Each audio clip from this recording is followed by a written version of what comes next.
En el siguiente trabajo mis compañeros darán una explicación de unos ciertos puntos que se dejaron en investigar, tomando en cuenta la clasificación de los contratos de transporte, el fundamento legal y clasificación de los contratos de alojamiento, lo cual cada uno de mis compañeros lo investigaron por sus propios medios.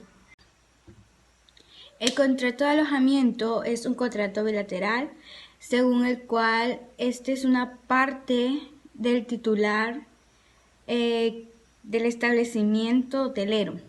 Obliga frente al otro, el cual es el huésped, a prestar alojamiento con una serie de servicios complementarios.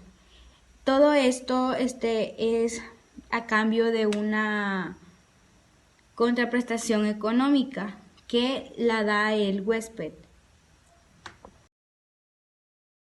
Derechos y obligaciones de los usuarios de los servicios de alojamiento. Según la ley, son derechos de los clientes o usuarios de los establecimientos hoteleros ser informado antes de la contratación de un servicio turístico, tanto en la publicidad del establecimiento como en cualquier medio de comercialización que se emplee para la venta de dichos servicios, del precio que se les será aplicado y si incluye IVA, y del detalle de las partidas y conceptos que lo integran.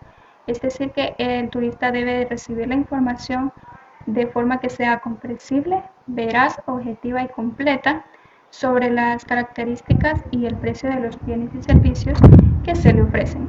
Es decir, no se le puede ofertar un hotel de 4 estrellas que cuando el huésped llegue al establecimiento sea de 3 estrellas. Es necesario advertir previamente al usuario de cualquier inconveniente que se presente en el hotel.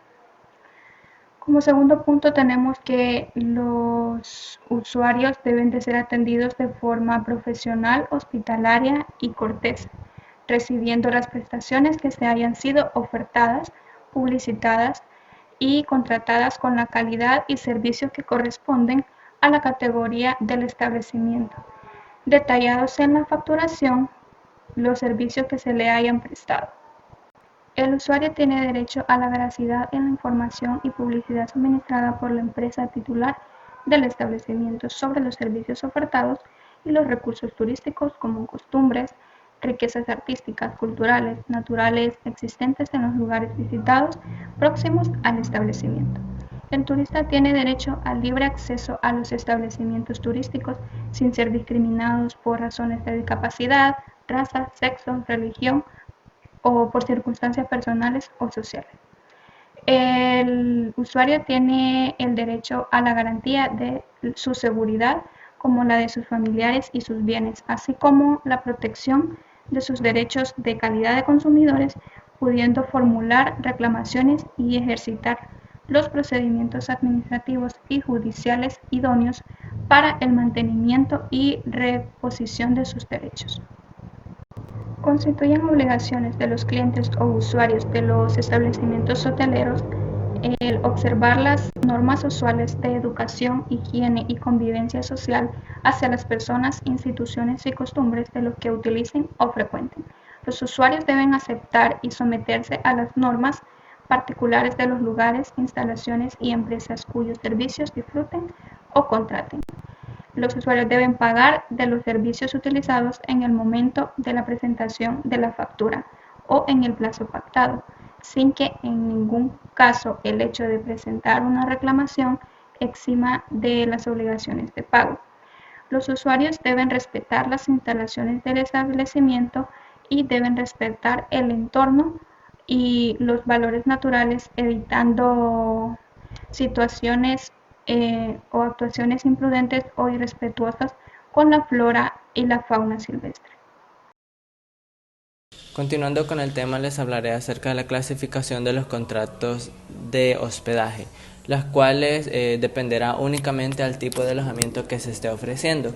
Tenemos el contrato de hospedaje en un hotel. Este es el tipo de contrato más común y usualmente son las habitaciones independientes que pueden ser tanto individuales o grupales, en donde lo que se incluye son los servicios tales como la limpieza, la recepción y la comida.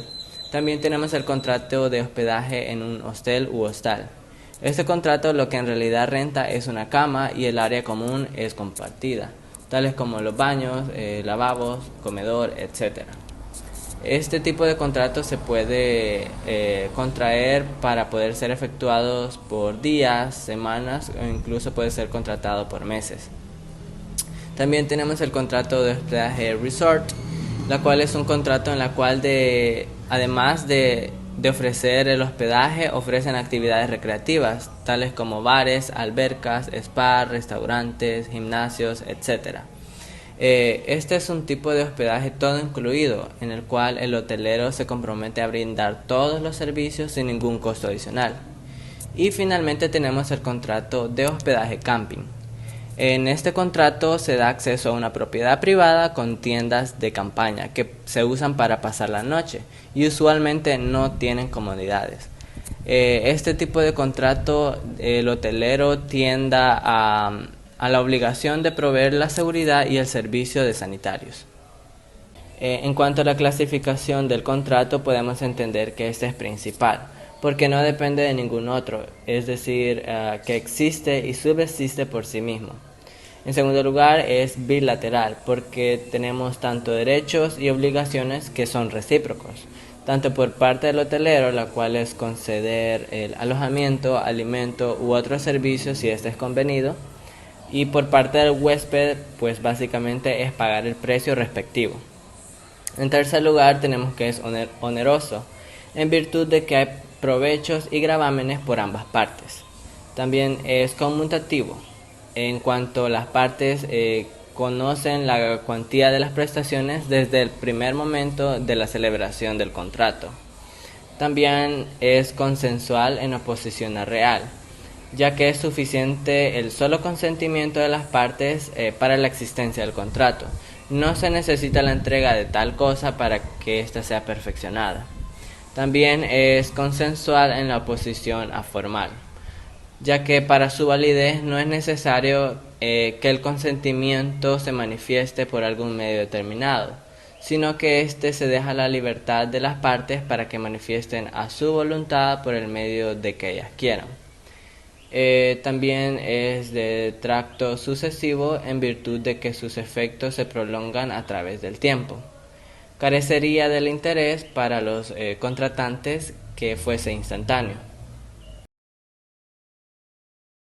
Los aspectos legales de los contratos de alojamiento, según el artículo 1517 del Código de Comercio, el contrato de hospedaje será mercantil cuando el alojamiento y servicios accesorios con o sin alimento se preste para la empresa dedicada al Código de Comercio. Es decir, que el huésped adquiere un compromiso que conlleva desechos y obligaciones para el goce de las prestaciones y servicios que brindan los hoteles, al igual al contratista hotelero asume las responsabilidades y obligaciones al brindar el servicio.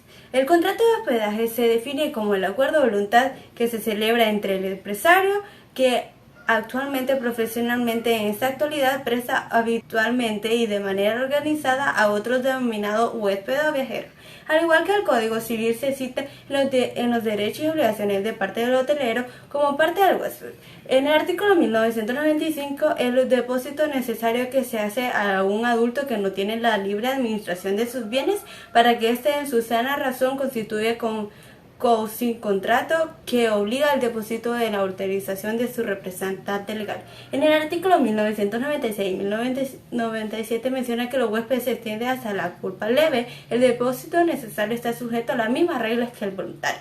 En el artículo 1998, los efectos que se alojan en una posada introducen en ellas entregándola al posadero en sus dependientes. Estos depósito se asemeja al necesario y se aplica a los artículos 1994 y siguientes. En el artículo 1999 y 2000, el posadero responsable de daños y de la dicha infraestructura, el posadero es además obligado a la seguridad de ellos. En el artículo 2001, el alojado que se queja de daños, hurtos o robos deberá probar el número, calidad y valor de los efectos desaparecidos.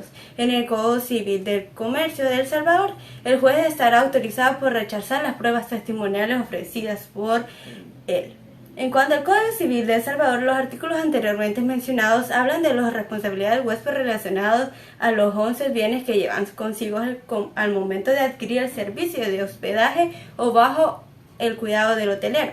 Para el posadero se recae la responsabilidad de subordinados bajo circunstancias donde estén involucrados a extravíos o las pertenencias del alojo. Sin embargo, los artículos anteriores plasmados en el Código Civil se observa que los términos utilizados no son aplicables a las terminologías pactadas entre ambas partes. Quedan obsoletas a no existir un respaldo legal específico. En empresas turísticas de alojamiento, Reglamento General de Turismo define el artículo 16, se considera empresas turísticas de alojamiento aquellas que prestan comercialmente el servicio de alojamiento por un periodo no inferior a una pernoctación, que mantenga como procedimiento permanente un sistema de registro de instalaciones permanente a libre acceso y circulación de los lugares de uso común y está capacitados para recibirlos de una forma individual o colectiva. Las obligaciones que tienen dichas empresas turísticas en el artículo 18 lo menciona que las empresas turísticas de alojamiento, además de las obligaciones generales del artículo 11, están sujetas al cumplimiento de las siguientes obligaciones, que es exhibir la forma visible en alguna de las áreas principales, el precio de la tarifa máxima, la moneda, las contribuciones especiales que las afectan, las condiciones generales del servicio y el uso de las instalaciones. Cumplir con las reservaciones que hayan sido confirmadas cuando por cualquier causa no pudiera cumplir con la misma en la fecha acordada deberá proporcionar al huésped alojamiento en otros establecimientos de calidad, precios similares y asumir los gastos del traslado al huésped en nuevos establecimientos o remunerarlo. Llevar un sistema de registro e identificación de huésped, el que debe incluir al menos la siguiente información para el contrato. Es fecha de entrada y salida, nombre del cliente, tipo de numeración de documentos de identificación, lugar de procedencia, número de habitación y tipo, teléfono, correo electrónico de contacto, tarifa y forma de pago aplicable. Aceptación del huésped, quien debe firmar la hoja de registro, debe contar con áreas específicas de recepción y lugares en uso común o público, exhibir el lugar en cada habitación, pasillos, lugares de uso común como las entradas de seguridad, las medidas de seguridad, las salidas de emergencias. En el artículo 19 de las no las calificadas, las denomina moteles, autoteles, hoteles de paso y todas aquellas empresas dedicadas al servicio de alojamiento de ratos o aquellas sin áreas de recepción, áreas de uso público o no cuenten con un sistema de registro de huésped o reúnen las condiciones establecidas en los artículos anteriores, no podrán considerarse como empresas turísticas de alojamiento ni podrán ser inscritas en el Registro Nacional de Turismo como tal. Sin embargo, estas están obligadas a recaudar la contribución especial para la promoción del turismo contenido con la ley. El contrato de transporte. Bueno, es aquel que en virtud del cual una persona, ya sea natural o jurídica, se obliga a conducir para llevar desde un punto o un lugar a otro por un precio determinado, cualquiera que sea el medio en que se realice lo que es la conducción.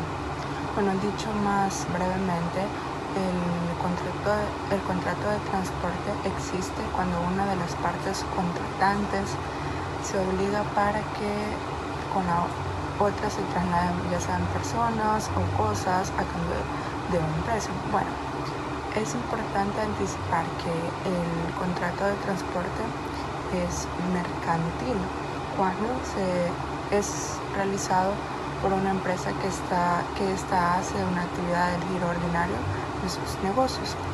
Cuando es efectuado por una persona como un acto aislado, no estamos a lo que es frente al contrato mercantil de transporte, sino del contrato civil de arrendamiento de servicios personales. Así que nuestro Código de Comercio en su artículo 1313 nos dice que por el contrato de transporte el portador se obliga a trasladar personas o cosas de un lugar a otro a cambio de un precio. Bueno, este contrato será mercantil cuando se presente por lo que son empresas dedicadas a ofrecer al público este servicio. clasificación de los contratos de transporte que regula lo que es el Código de Comercio. Bueno, empezamos con uno sus disposiciones generales.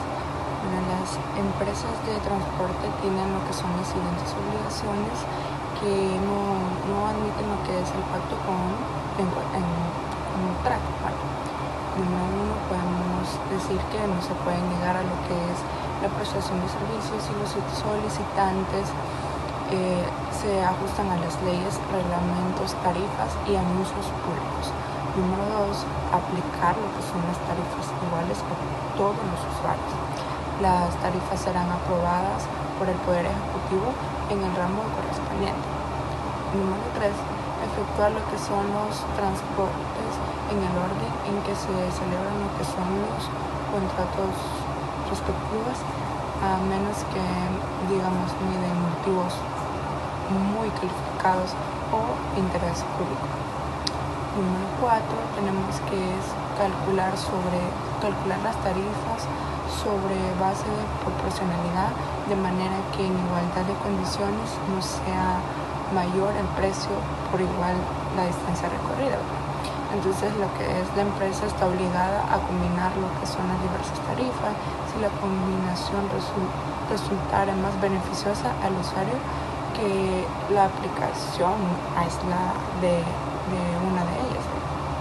Y tenemos punto número 5, pues responder por los accidentes, averías, daños o destrucciones que durante el transporte sufran las personas y bienes transportados, estén o no amparadas por un contrato de seguro. Como punto número 6 tenemos que responder por los daños ocasionados por retraso o incumplimiento del contrato. Como punto número 2 tenemos el transporte de personas. Bueno, este tipo de transporte no estaba como regulado en el anterior Código de Comercio, como lo que es el contrato civil.